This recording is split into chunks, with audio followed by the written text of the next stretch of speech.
there, you're welcome. It's always a pleasure to have you here with me. My name is Norma Alkali, and I'm always delighted to have you here with me. You know that already, right? So if you're new, please subscribe, click on the like button and on the notification bell so that whenever I release a video like this, YouTube will send you a notification. And if you're a returning subscriber, thank you so much for always being here with me and encouraging me and helping this channel grow. So into the topic of today.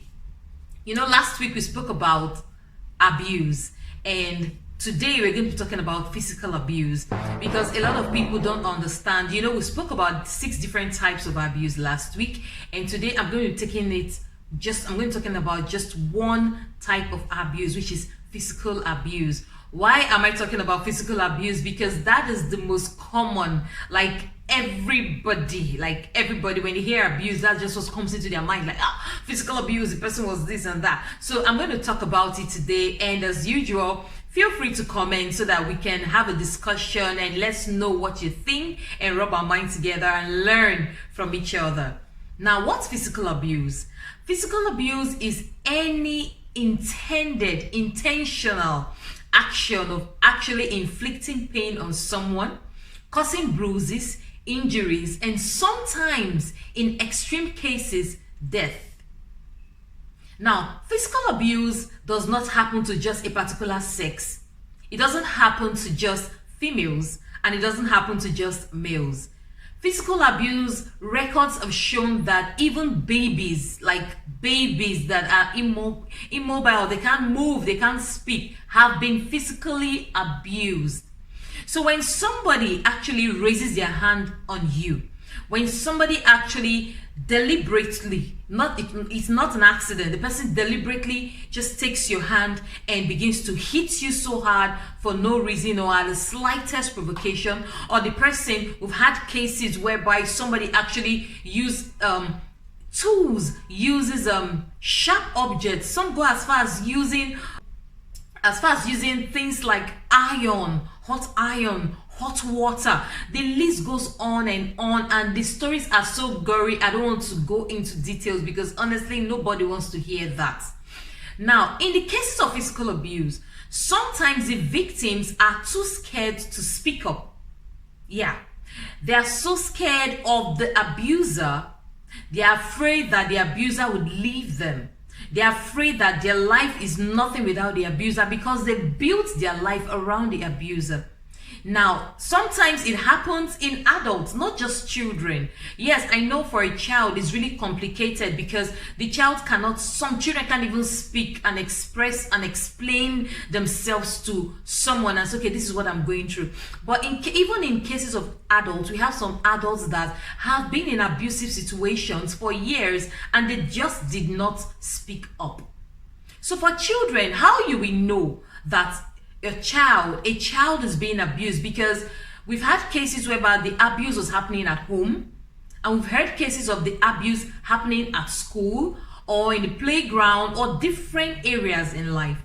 So for you to spot a child that is being abused, yes, randomly children play and they hurt themselves, but for you to spot a child that is being abused, especially babies that can't move, you would notice that they have consistent kind of bruises, bite marks, injuries, like somebody just intentionally, puts an injury, like created a deep cut in their hands or their feet or something.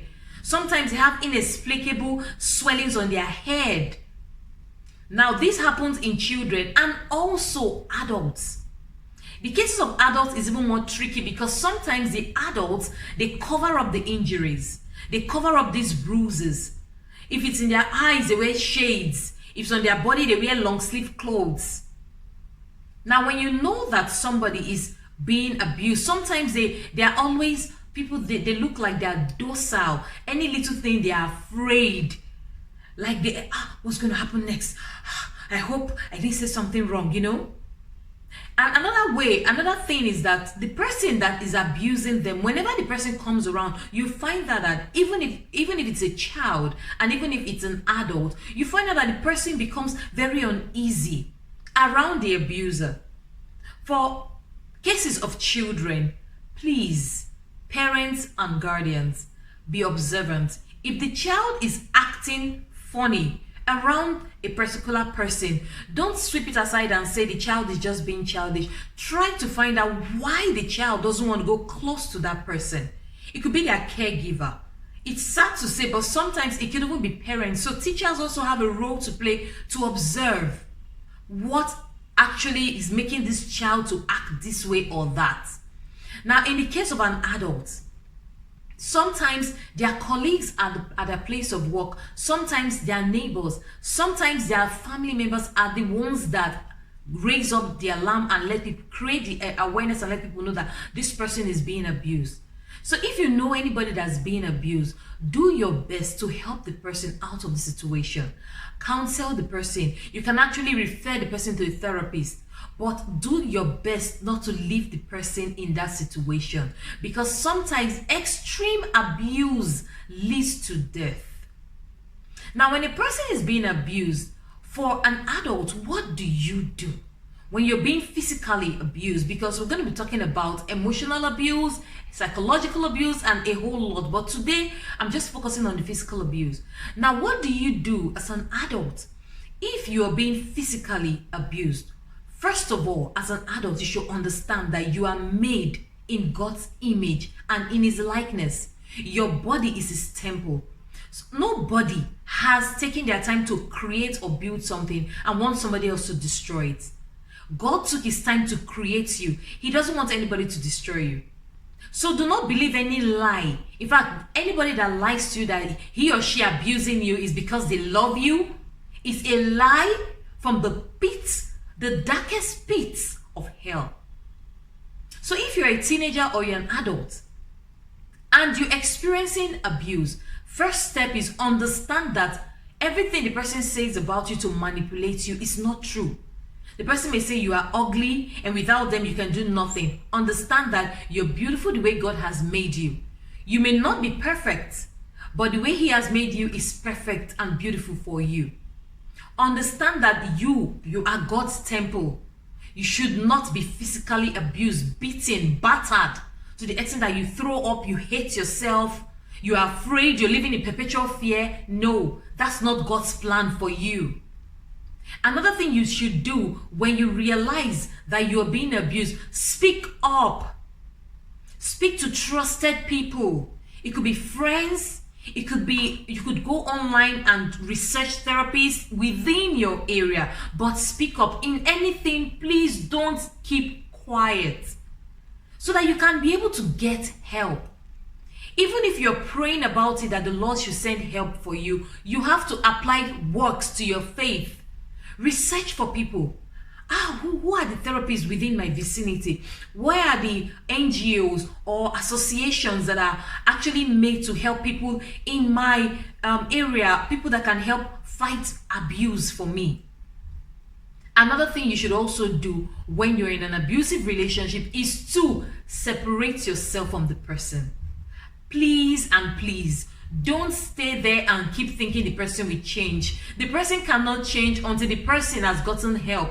In some cases, I'm sorry to say, but even if they've gotten help, some of them don't want to change.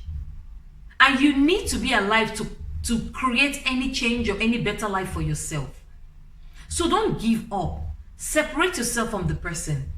Another thing you should do to protect yourself from abuse is, before you go into a relationship, as much as possible, be prayerful, be observant. Don't just meet somebody randomly and decide that you want to go the whole 9 yards with the person. Take it slow. Get to understand the person. Get to speak with people that knows the person so that you don't go into a wrong or misinformed relationship. Now, for children that have been experiencing abuse, it's important that parents are alert. Please, when your child comes from wherever they go to, school, your family, friend's house, wherever, observe them, communicate with them, ask them, how did the outing go? If it's on holiday, if they went for a holiday trip, ask them, how did it go? Have conversations with them. Please don't be too busy not to observe what's going on in the life of your child. Check their bodies, not like you will just take their bodies and such a key, but observe them. Do they have funny injuries? And if you see the injury, ask them what happened, so that they can open up to tell you, so you know what to do. And if it's at school, please, teachers, observe the children. If a child that normally is active and alive and jovial all of a sudden becomes withdrawn, ask the child what's going on. But in all this, I just want us to understand that for us to have a healthy society, we all have to work hand in hand together. We all have to work hand in hand together, have empathy for each other, put ourselves in each other's shoes. Physical abuse is never the solution. If you have a misunderstanding with someone, there are many ways to solve it, but please don't physically abuse them, especially when you feel that the person is helpless. Please don't do that. I've spoken a lot today, and I know that you've learned a lot. Please comment in the comment section so that we can have this conversation going. My name is Norma Alkali. Remember, like I always tell you, you get just one opportunity to be young. So make smart choices. I'll see you again in my next video.